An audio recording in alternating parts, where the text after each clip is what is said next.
A name that would haunt history. The story of Elizabeth Short, later immortalized under the chilling moniker, the Black Dahlia, is not just the account of a brutal murder. It is the tragic tale of a young woman's dreams, of Hollywood's glittering promises, and of the dark undercurrents lurking beneath the post-war American dream. Her death in January 1947 became one of the most infamous unsolved crimes in U.S. history. But before she was a headline, a symbol, or a haunting legend, Elizabeth Short was simply a young woman, ambitious, fragile, and deeply human. A girl from Massachusetts, Elizabeth Short was born on July 29, 1924, in Boston, Massachusetts, the third of 5 daughters in a working-class family. Her childhood was marked by hardship. Her father, Cleo Short, abandoned the family during the Great Depression, leaving her mother Phoebe to raise the children alone. Elizabeth's health was delicate. She suffered from asthma and lung problems. Doctors recommended she spend winters in warmer climates to ease her condition. This led her to spend part of her teenage years in Florida, giving her a taste of independence and escape from her difficult upbringing. Those who knew her as a teenager described Elizabeth as shy yet strikingly beautiful. With pale skin, jet black hair, and a captivating smile, her beauty became both a gift and a curse, shaping the way people perceived and treated her. Hollywood dreams. Like thousands of young women of her generation, Elizabeth longed for something more than a modest life in New England. The glittering promise of Hollywood, a city where fame could seemingly be plucked from the air, pulled her westward. In her early 20s, Elizabeth moved to California, staying with friends and acquaintances while pursuing acting opportunities. She worked small jobs, often as a waitress, and attended auditions. But Hollywood was unforgiving. With little money, no strong connections, and limited opportunities, she struggled to find her place. Still, she carried herself with a grace that drew attention. Men were captivated by her looks, and Elizabeth often found herself navigating a world where relationships blurred between companionship, survival, and ambition. Los Angeles in the 1940s, the city of contradictions. To understand Elizabeth's story, one must understand Los Angeles in the 1940s. The city was booming after World War II, with soldiers returning home and industries thriving. Glittering nightclubs, neon lights, and Hollywood studios painted a picture of prosperity and glamour. Yet beneath the surface lay another city. Crime was on the rise. Poverty lingered in the shadows of wealth. Corruption within the LAPD was an open secret.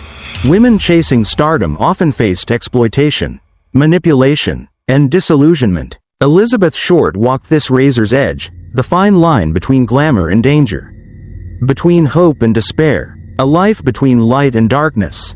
Friends remembered Elizabeth as polite, soft-spoken, and somewhat enigmatic. She had a habit of dressing elegantly despite her meager finances, favoring black clothing that accentuated her striking features. Some said she adopted this style deliberately, inspired by the popular film The Blue Dahlia, 1946, a movie about betrayal, mystery, and murder. It was this appearance, combined with the sensationalist imagination of the press, that later earned her the nickname, the Black Dahlia. But in 1946, Elizabeth was still very much alive, still clinging to her Hollywood dream. She drifted between cities, Los Angeles, San Diego, and Santa Barbara, making acquaintances, chasing opportunities, and struggling to find stability. She was 22 years old, young and restless, caught between the brightness of ambition and the encroaching shadows of vulnerability. The stage is set. By the end of 1946, Elizabeth Short was a familiar face in parts of Los Angeles nightlife. Yet still very much an outsider. She was not a star, nor even close to becoming one. She was a drifter, hopeful, fragile, and alone in a city that could devour the unprepared. Unbeknownst to her, the stage was being set for one of the darkest and most enduring mysteries of American crime history. Within a few short weeks, Elizabeth would no longer be a struggling actress chasing fame.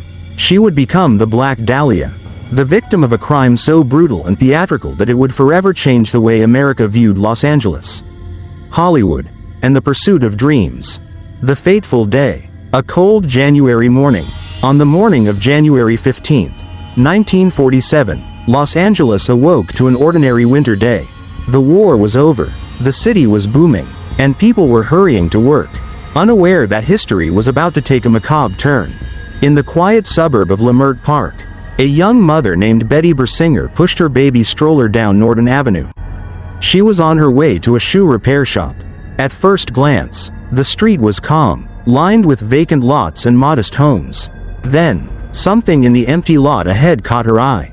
At first, Betty thought she saw a discarded mannequin lying in the grass. Its pale white skin seemed too smooth, too still, too artificial, but as she drew closer, horror struck her. It was not a mannequin. The body in the lot, lying in the field, was the naked body of a young woman, cut cleanly in half at the waist. The two halves had been carefully arranged, arms raised above the head, legs spread apart in an almost theatrical pose. Her face bore a grotesque mutilation. The corners of her mouth had been sliced open, stretching into a ghastly grin, later known as the Glasgow smile. The body had been drained of blood, leaving the skin ghostly white, almost wax-like. It appeared as if the victim had been meticulously washed before being dumped. The scene was unlike anything the LAPD had ever encountered. The arrival of police and press. Terrified, Betty Bersinger rushed to a nearby house and called the police. Within minutes, officers from the LAPD's homicide division arrived, quickly followed by reporters eager for a sensational story. Detectives noted the precision of the cuts. This was not the work of a sloppy killer or a frenzied attack. Whoever did this had knowledge of human anatomy. The cut through the second lumbar vertebra was so precise that only someone with surgical training, or significant practice, could have executed it.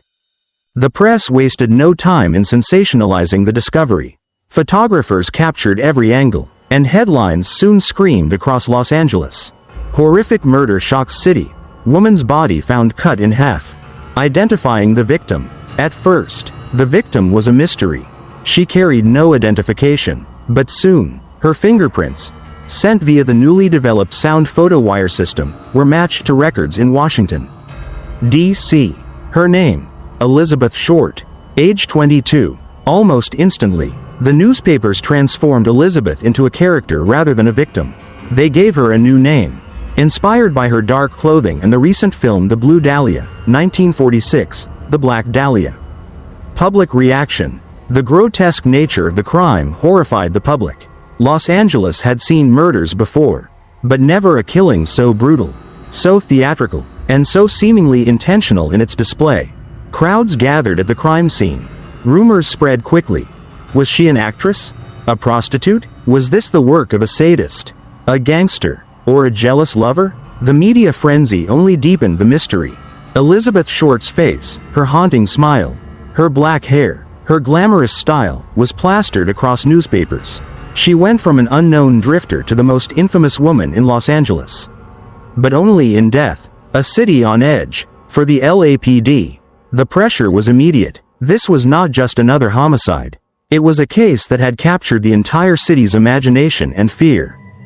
Detectives worked around the clock, scouring Elizabeth's last known whereabouts, interviewing friends and acquaintances, and pursuing leads, but every answer led to more questions. Why was her body so carefully staged? Who had the skill, and the cruelty, to commit such a crime? And why Elizabeth Short? The mystery of the Black Dahlia had begun. The investigation, the pressure on the LAPD. From the moment Elizabeth Short's body was discovered, the Los Angeles Police Department found itself under crushing pressure. The sheer brutality of the crime shocked the nation, and the public demanded swift justice. Newspapers ran sensational headlines, reporters hounded detectives, and the city buzzed with fear. But behind closed doors, the LAPD faced an almost impossible task. There were no witnesses to the murder. The body had been stripped of evidence, no blood at the scene. No signs of struggle, no personal belongings. Whoever the killer was, he had taken extraordinary measures to cover his tracks. The letters from the killer. Just days after the discovery, newspapers began receiving taunting letters. One arrived at the offices of the Los Angeles Examiner, written in ransom note style, with words cut from magazines. It read, "Here is Dahlia's belongings. Letter to follow." Inside the envelope were Elizabeth's birth certificate, business cards, photographs, and an address book. Every item had been meticulously cleaned with gasoline to remove fingerprints. The message was clear. The killer wanted attention. He was playing with the police and the press, inserting himself into the investigation as if it were a game. More notes followed, some mocking, others promising clues that led nowhere. Detectives quickly realized they were dealing not only with a murderer, but with someone who craved notoriety. The suspects. The boyfriends and acquaintances. Detectives started with the obvious: Elizabeth's known friends and lovers. She had a complicated romantic life, often dating several men at once. Many were questioned, including soldiers, businessmen, and aspiring actors. Some were briefly considered suspects, but all were eventually released for lack of evidence. The drifter theory. Police also considered the possibility that Elizabeth had fallen victim to a drifter or transient. Los Angeles in the 1940s was filled with young men struggling to adjust to post-war life. Some prone to violence, but again, no solid leads emerged. The medical suspects. The precision of the cuts on Elizabeth's body kept leading detectives back to one chilling theory: the killer was someone with medical knowledge. Surgeons, medical students, and even morticians were scrutinized. One surgeon, Dr. George Hodel, would much later become the focus of an explosive theory, but at the time no charges were brought. In total, over 150 suspects were interrogated. Some even confessed, yet every confession fell apart under scrutiny. The red herring confessions. At one point, the LAPD was swamped with more than 50 confessions. Some came from mentally ill individuals seeking attention. Others were criminals hoping for leniency in exchange for information. The problem was, none of the confessions matched the evidence. Detectives grew frustrated, realizing that the case was becoming a magnet for hoaxes. The more the press sensationalized the murder, the more false leads appeared, burying the truth beneath a mountain of noise. The LAPD under fire. The inability to make progress soon damaged the LAPD's reputation. Critics accused the department of incompetence and corruption. Rumors spread that crucial evidence had been mishandled or even deliberately suppressed. The truth was, the investigation was hampered by several factors. Forensic science was still in its infancy, there was no DNA testing. And fingerprinting had its limits. The crime scene had been contaminated by reporters and bystanders before it was secured. Political corruption within the LAPD raised suspicions that someone powerful might be shielding the killer. Dead ends and growing shadows. Weeks turned into months. The newspapers eventually moved on to other stories. But the LAPD still had no killer. Leads dried up. Witnesses vanished. Elizabeth Short's life was dissected in headlines. But the woman herself was lost beneath layers of gossip and speculation. Was she a call girl? An aspiring actress? A wanderer with too many secrets? Every theory painted a different picture of the victim, but none brought detectives closer to the murderer. By the end of 1947, the Black Dahlia investigation had stalled. Officially, it remained open. Unofficially, it was already sliding into the realm of legend. The birth of a mystery.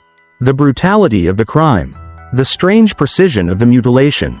The taunting letters, and the sheer number of false leads combined to create something larger than a police investigation. The Black Dahlia was no longer just a murder case. It had become a myth, a story whispered in bars and living rooms, a cautionary tale about the dangers of Hollywood dreams and the predators lurking in the shadows. And yet, beneath the myth, the truth remained elusive. The identity of Elizabeth Short's killer was as hidden in 1947 as it is today. Theories and mysteries. The unanswered question: who killed Elizabeth Short? From the very beginning, the investigation into the Black Dahlia murder spawned countless theories. The gruesome staging of the body, the surgical precision of the cuts, and the killer's boldness in taunting the police all pointed to a crime unlike any other. This was not a random act of violence. It was deliberate, calculated, almost ritualistic. Over the decades, suspects and theories multiplied. Some pointed to medical professionals, others to jealous lovers, and still others to the possibility of a serial killer. Each theory carried its own weight, its own haunting logic, but none could close the case. Theory 1. The killer was a surgeon. Surgical precision. Forensic experts confirmed that Elizabeth's body had been severed at the second lumbar vertebra, a location almost never chosen by chance. The procedure resembled a hemicorporectomy, a complex operation performed only by skilled surgeons. The body had also been drained of blood and thoroughly washed, leaving the skin unnaturally pale. To many investigators, this pointed unmistakably toward someone with medical training. The doctor suspects. Several doctors in Los Angeles came under suspicion. Among them was Dr. Walter Bailey, a surgeon who lived near where the body was found. He had the skills to perform the cuts, and his personal life was troubled.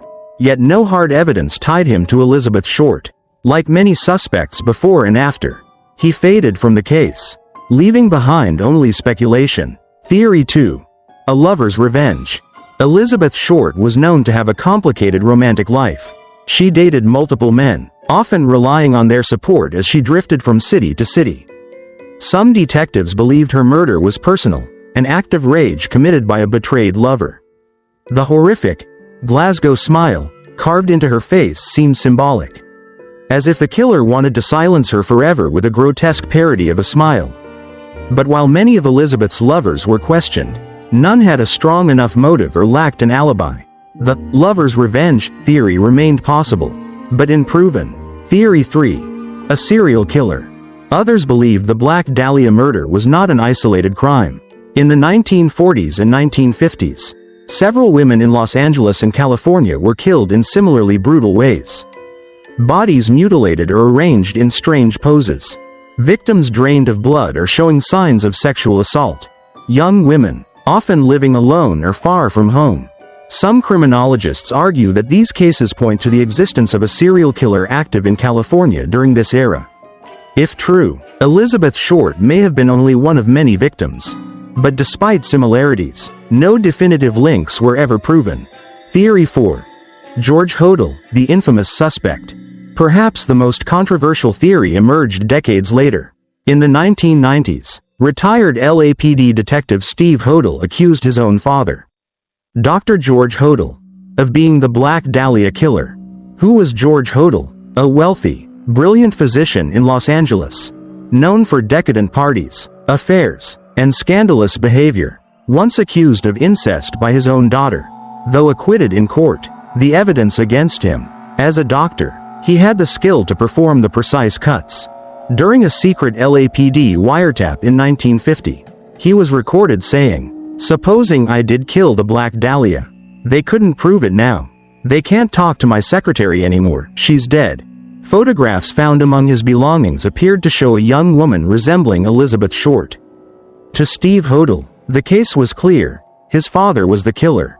Many agreed, but others criticized the theory as circumstantial and speculative.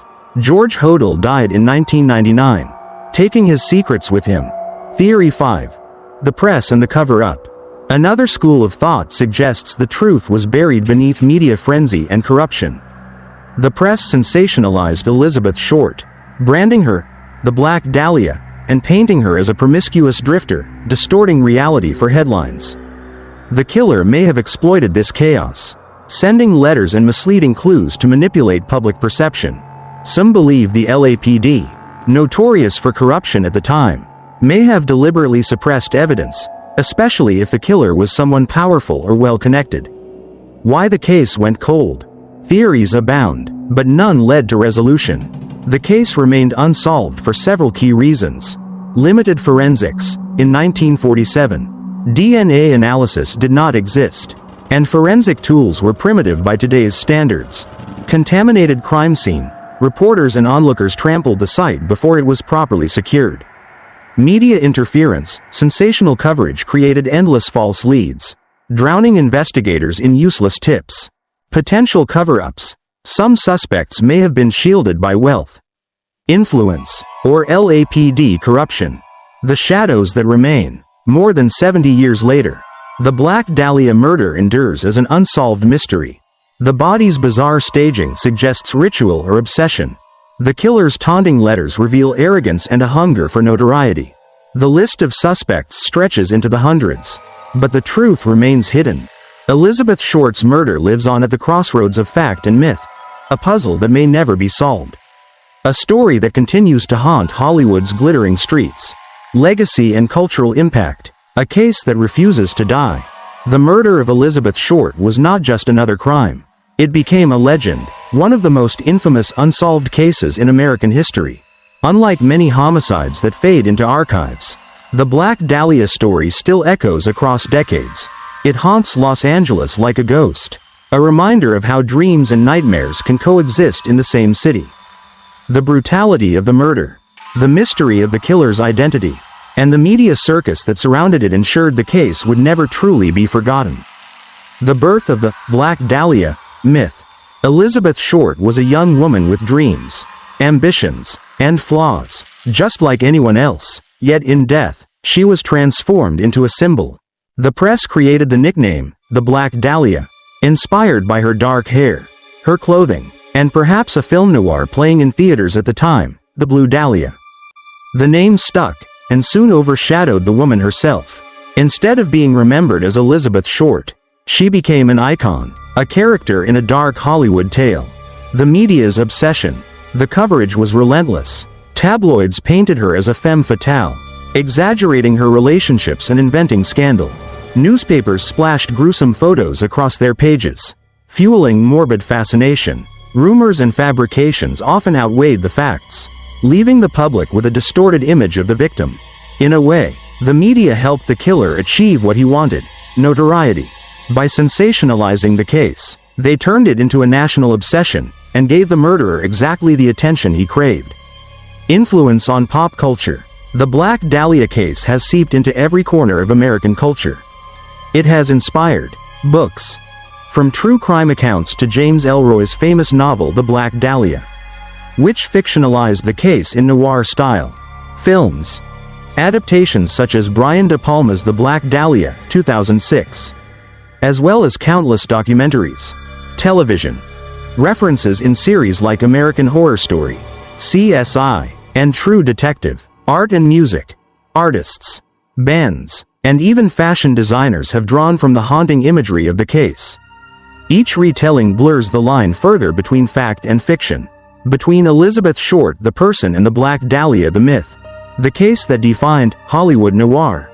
The murder occurred at the height of the film noir era, when Hollywood was producing stories about corruption, crime, and doomed women. The Black Dahlia case felt like a noir movie come to life. A young dreamer chasing stardom, a city of shadows and broken promises, a brutal crime that defied explanation. It became the quintessential Hollywood noir tragedy, forever linking Los Angeles with both glamour and darkness. Endless theories, endless fascination. Part of the case's legacy lies in its unsolvability. Each generation rediscovers the story, proposing new suspects, new evidence, and new theories. Amateur sleuths, retired detectives, journalists, and even family members of suspects have all claimed to have solved the Black Dahlia. Yet none of these claims have ever been definitively proven. The mystery remains intact, and with it, the fascination continues. What the Black Dahlia represents today. The Black Dahlia has become more than a murder case. She represents the dark side of Hollywood, the exploitation, the broken dreams, the dangers faced by young women seeking fame, the failures of justice, a case where the system could not deliver answers, leaving the victim without closure. A cultural symbol, a reminder of how society turns tragedy into spectacle, and how victims can be overshadowed by myth. For some, Elizabeth Short is remembered as a cautionary tale. For others, she is a symbol of innocence destroyed by a predatory city. The enduring mystery. It has been more than 75 years since Elizabeth Short's body was found in a vacant lot in Los Angeles. No killer has ever been charged. No definitive evidence has emerged. The case remains officially unsolved. And perhaps that is why it endures. Mystery has power. The unanswered questions keep the story alive, allowing it to be retold, reshaped, and reimagined again and again. The Black Dahlia is not just a story of murder. It is a story about the human need for answers, and the haunting power of silence when those answers never come. Conclusion. The woman behind the legend. Amidst all the theories, headlines, and myths, it is easy to forget that the Black Dahlia was a real person. Her name was Elizabeth Short. She was 22 years old. She loved movies, dreamed of becoming an actress, and hoped for a better life in Hollywood. Her story ended in tragedy. But her legacy endures, not because of the brutality of her death, but because the mystery of her murder has never been solved. The Black Dahlia is both a symbol and a shadow, and as long as her killer remains unknown, she will remain one of the most haunting figures in American crime history.